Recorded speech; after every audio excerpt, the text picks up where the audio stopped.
Olá, seja bem-vindo ao meu canal. Meu nome é João Vitor, eu sou Senior Software Developer aqui em Lisboa, Portugal.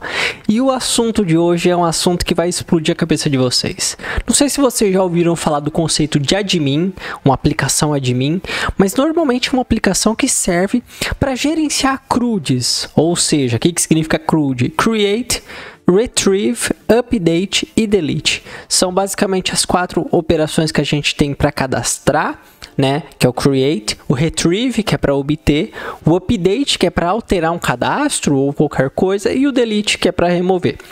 E normalmente, como vocês bem sabem, a gente tem um certo trabalho para trabalhar com essas aplicações. A gente precisa programar todo o formulário, programar a listagem pode ter um filtro, pode ter uma lista, uma ordenação. E eu vou mostrar para vocês hoje um componente pronto, que é o React Admin, que nos ajuda muito com esses trabalhos manuais. Vou estar explicando para vocês também em que momentos nós devemos usar. Obviamente não existe bala de prata, ele não serve para tudo, mas vai ser muito útil nas aplicações mais simples que nós tivermos. Bora para o código. Então, pessoal, a primeira coisa que eu vou fazer é entrar na documentação do React Admin, tá? E vai ser esse primeiro link mesmo, do Marmelab. E o que eu vou fazer? Primeiro eu quero mostrar para vocês aqui um pouco de como ela funciona. Se nós abrirmos aqui esse exemplinho aqui que ele já tem no Code Sandbox, vocês vão reparar que nós temos algumas coisas principais. Deixa ele iniciar aqui. Eu não quero que vocês se preocupem ainda com o código em si, tá? Eu quero que vocês se preocupem mais aqui com a aplicação. Então, o que o React Admin traz para nós automaticamente? Se vocês perceberem, essa é uma lista que tem aqui os botões de editar, de mostrar, que tem alguns dados aqui já trazendo. A gente pode clicar nessa lista, ela nos leva para uma tabzinha de edição, tá, desse registro, e tudo isso é gerado automaticamente com base no nosso dataset. Então, vamos voltar lá no site React Admin, vamos colocar a mão na massa. Quando a gente clica aqui nesse Get Started, a gente tem acesso a um tutorial rápido que nos mostra as principais habilidades desse React Admin. Então, eu vou seguir baseado nesse tutorialzinho, tá? E se você chegou aqui e não tem noção do que a gente está trabalhando aqui, essa é uma parte do React, ou seja, somente para desenhar a interface. É necessário que você tenha um back-end rodando e que entenda o padrão de endpoint que ele usa aqui, tá? Ele está usando um padrão REST normal, então para obter um recurso ele usa um GET, a listagem de todos ele usa um GET, passando quantos itens ele quer por página e assim por diante. Para obter um item específico, ele faz um GET no recurso, passando o ID. Então, isso é só para desenhar a interface, tá? Isso não elimina a necessidade de você ter um back-end. E para a gente ganhar tempo aqui, não ter que desenvolver um back-end, a gente vai usar o JSON Placeholder, que é uma API falsa, ou seja, uma API que vai nos retornar dados, mas são dados aleatórios, tá? Não são dados que a gente pode manipular de verdade. É só mesmo para a gente conhecer a biblioteca do React Admin. Se vocês quiserem, eu posso trazer um vídeo aqui de Node para a gente construir um back-end armazenando esses dados, mas o objetivo de hoje é mostrar o React Admin. Então, sem mais falácias, vamos para o código. A primeira coisa que ele nos diz para fazer aqui é executar a criação de uma aplicação React, tá? E depois fazer a instalação de algumas propriedades. Então, o que a gente pode fazer aqui é abrir um terminal. E eu já estou com o meu terminal aberto aqui. Eu vou executar basicamente os mesmos comandos que eles pedem aqui, tá? Com exceção que eu vou adicionar TypeScript. Então, para criar o projeto, eu vou dar aqui um yarn, create, React App. E eu vou chamar aqui essa aplicação de React Admin. E vou passar um template para ela. O que é um template? Ele já vai preencher para nós essa aplicação com a configuração do TypeScript, tá? Eu posso trazer um assunto só sobre TypeScript, mas eu não acho que vale a pena mais a gente criar aplicações sem ser com TypeScript. Por isso, eu passo aqui --template TypeScript para ele já iniciar o projeto carregado com as configurações que nós vamos precisar. Então, eu vou dar um Enter aqui. Ele vai criar o projeto para nós. Esse processo pode demorar um pouco, então não se preocupe, é normal. Agora, o próximo passo que ele nos diz aqui é fazer a adição de pacotes dentro desse nosso projeto. Então, eu vou entrar aqui no nosso React Admin, que eu acabei de criar, e vou executar esse comandozinho aqui. Deixa eu até aumentar um pouco a janela. Yarn Add React Admin, que é o próprio pacote, tá? Esse React Admin Data JSON Server, que é algo que eles usam para acessar o endpoint, eu já vou explicar para vocês, e o próprio Types, que é uma dependência deles. Agora que a dependência foi instalada, a gente pode abrir essa pastinha aqui no nosso Visual Studio Code. Eu vou abrir ela aqui e já deixar pronta. Deixa eu só abrir aqui meu workspace para deixar mais fácil para vocês lerem com a fonte melhor. Então beleza, pessoal, agora que eu tô com um projeto aberto aqui, quero mostrar para vocês que esse é um projeto normal em React, então por enquanto não se preocupem com o código que nós temos aqui, tá? O que eu vou fazer agora? Eu vou voltar lá na nossa documentação do React Admin e no segundo passo aqui, eles dizem aqui para nós, usando uma API como fonte de dados. Como eu disse para vocês, a gente vai usar essa API do JSON Placeholder. Então, se eu digitar essa URL aqui no meu navegador, vocês vão reparar que ele traz para nós aqui um JSON, tá? Ou seja, essa URL está simulando o nosso back-end, simulando aqueles dados que estão persistidos numa base de dados. Por isso, a gente vai fazer uso também dessa API para ganharmos tempo, tá? Então, vamos voltar lá na nossa aplicação React. E o que eu vou começar fazendo aqui? Eu vou começar removendo todo esse corpo aqui do nosso app, tá? Que não é necessário para já. E o que eu vou fazer? Eu vou instanciar aqui um componente chamado admin. Dentro dele, eu vou criar um resource. O que eu vou fazer? Eu vou importar esse nosso amigo aqui de React Admin. Então, vamos lá. Então, beleza. Agora que eu já fiz essa importação, vocês vão ver que ele está pedindo aqui para nós um Data Provider. Quem que é esse Data Provider? É realmente o acesso à API. Então, na documentação deles, se vocês verem lá, eles pedem para a gente instanciar aqui um Data Provider. O que esse Data Provider vai receber? Ele vai receber aqui um JSON Server Provider, que nada mais vai ser, se a gente voltar lá no site, do que a nossa própria URL lá do código, tá? Então, vocês podem copiar https jasonplaceholder.typecode.com, aqui type com i. E da onde que esse package vai vir, tá? Ele vai vir daquele pacote que a gente instalou, o RA Data JSON Server, exatamente. E ele é um export default lá de dentro, por isso a gente não importa com aspas, importa diretamente ele. O que esse carinha vai fazer? É ele que vai prover ao nosso Data Provider aqui, principal do admin, todo o acesso ao recurso. É ele que vai fazer o pedido das requisições, é ele que vai criar novos recursos, é ele que vai deletar.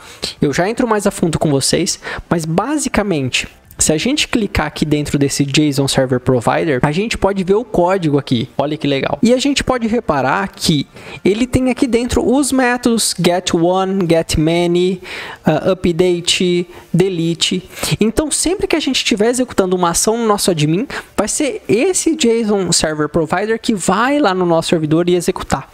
Mas vamos por partes. Aqui o nosso resource vai ser a representação da nossa entidade. No caso, a gente vai fazer um admin de users, tá? E qual que vai ser aqui o nome do nosso resource? Vai ser users. E aí entra aqui uma magia muito legal. Cada resource aceita como propriedade um componente para a lista, um componente para o create, um componente para o edit e assim por diante.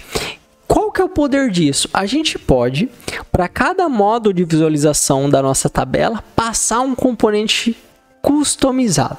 Então, para começar, vamos passar aqui para o componente de lista, um carinha que o próprio React Admin nos traz, que é o List Guesser, que traduzindo aqui seria um adivinhador de listas de propriedades.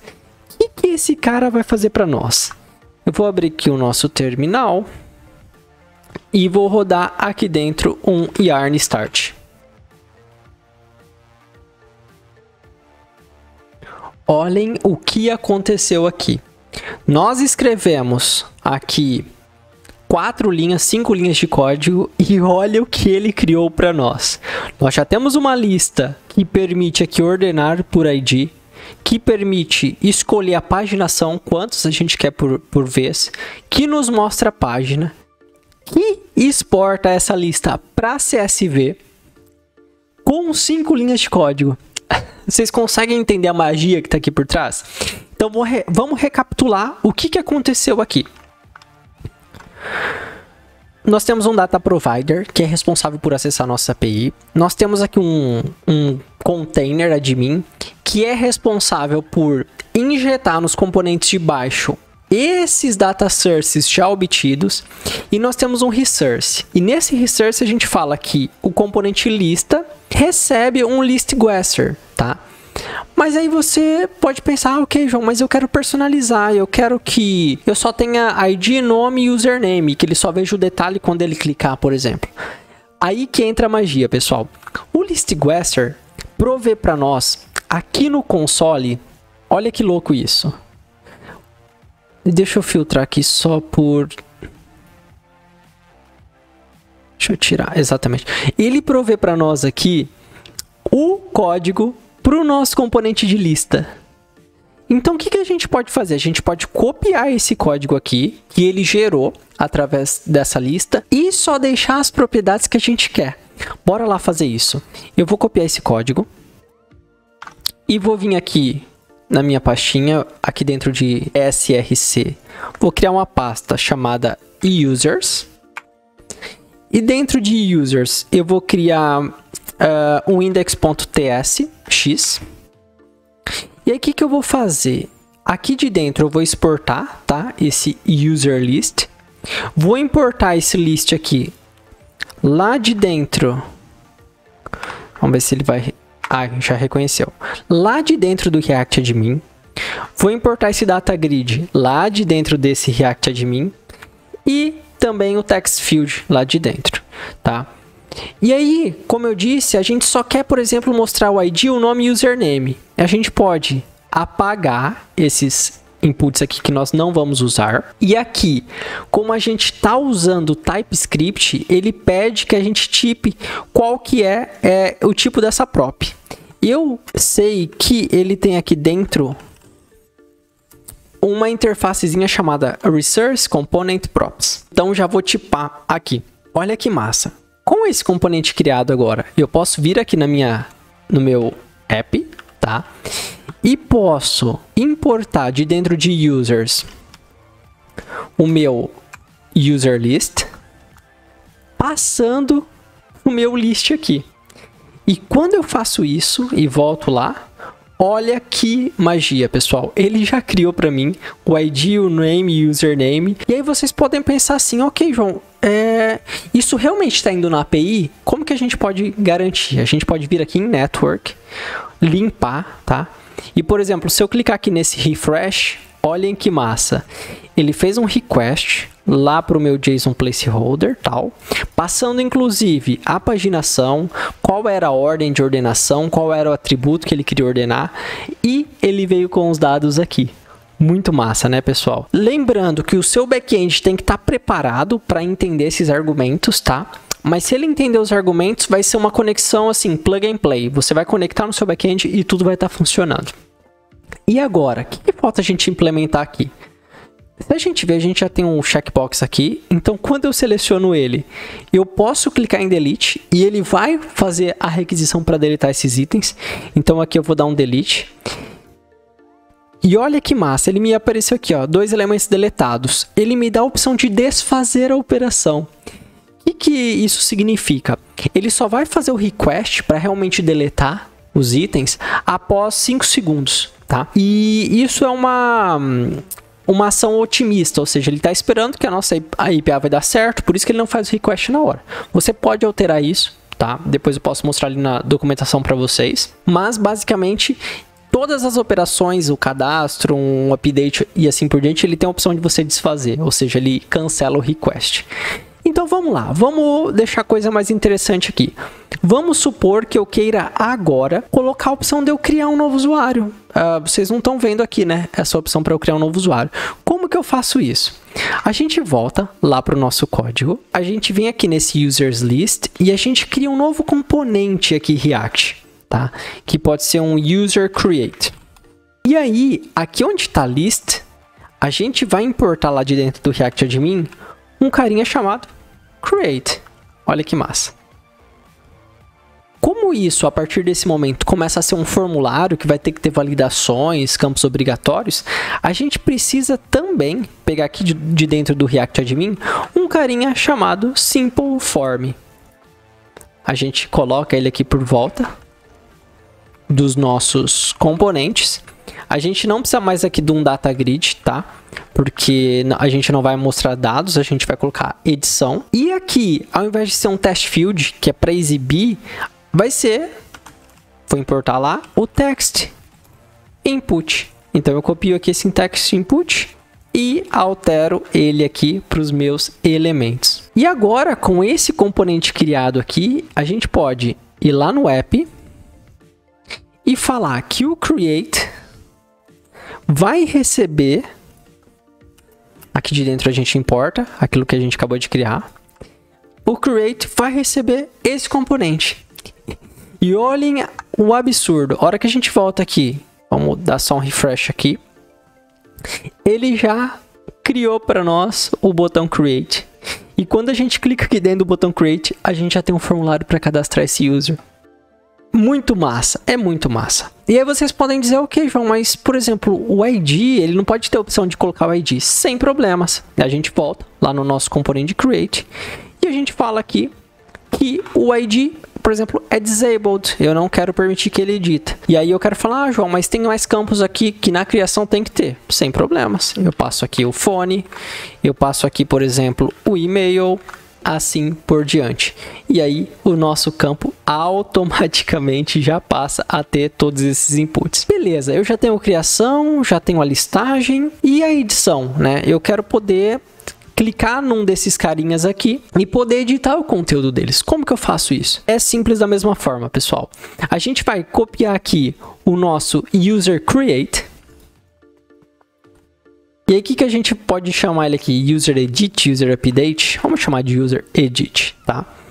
E a única coisa que a gente vai ter que mudar é aonde está o create aqui. A gente vai chamar o nosso amiguinho aqui, o nosso amigo edit. Com esse componente criado, a gente importa também ele aqui, user edit. E aqui no edit, user edit. Exatamente. E a partir desse momento, olha que massa, estou na lista, cliquei aqui nesse primeiro item. Ele já traz para nós o formulário preenchido. O nome do botão aqui ele já muda de create para save, ou seja, a gente está editando. A gente não pode editar o ID já vem desabilitado. A gente já tem aqui dentro a opção do delete. Incrível, né, pessoal? Fora aqui, nós temos aqui muito mais opções, tá? A gente pode alterar o ícone, a gente pode colocar campos customizados, a gente pode mostrar detalhes, ou seja, eu estou na edição, mas eu quero ver detalhe de uma entidade que é relacionada. Que mais que a gente tem aqui? A gente tem aqui parte de cache, a gente tem parte de tema, a gente tem inputs específicos para e-mail e muita coisa massa. Então, só para dar aqui um fechamento com vocês, a gente tem um resource e vamos supor que amanhã a gente tenha, sei lá, outro tipo de resource, que vai ser aqui produtos, né? A gente duplica aqui o nosso resource principal, product. Obviamente, precisamos alterar aqui o data source, tá? criando componentes específicos. Porém, só de eu fazer isso, a gente já passa a ter aqui um menuzinho para o nosso product. Aqui ele deu erro porque o nosso JSON placeholder não tem products lá dentro. Eu não sei o que eles têm lá mais. Cars, talvez? Não. Teríamos que ver o que ele tem lá dentro, tá? Mas vamos supor... eles têm to-dos. Vamos supor que a gente alterasse aqui para to-dos. Olha que massa. A hora que eu clico em to-dos, ele já traz para nós os itens. É óbvio que dentro de um to-do eu não tenho a propriedade name nem username. Por isso aqui ele não preenche o campo. Mas, por exemplo, eu tenho title, eu tenho completed. Então, se eu vier... aqui, é que aqui eu teria que duplicar o componente de lista, né? Mas supondo que eu criasse aqui um to-dos. Crio aqui o nosso arquivinho index.txt e crio aqui o to-dos, to-do list, por exemplo, tá? Vou copiar aqui os imports para a gente ganhar um tempinho. E eu venho aqui dentro do nosso index principal. Importo aqui de dentro de to-dos o nosso to-do list e passo o to-do list para cá, tá? E aí, ao invés de eu ter name, eu vou ter completed, eu vou colocar title, vou colocar completed. A hora que eu volto, lá, já está pronta a nossa listagem. É realmente um ganho de produção muito massa, tá, pessoal? Vocês podem reparar aqui que a nossa lista de to-dos provavelmente já funciona com a paginação. Olha que legal. Provavelmente users a gente não tinha tanto, mas to-dos a gente já tem mais. Se eu colocar aqui 25 por página, ele já vai trazer 25. A gente pode fazer a exportação para CSV. A gente pode inclusive depois fazer assim, olha, eu quero que tenha aqui o user, e quando eu clicar no user, ele me leve para o detalhe do user.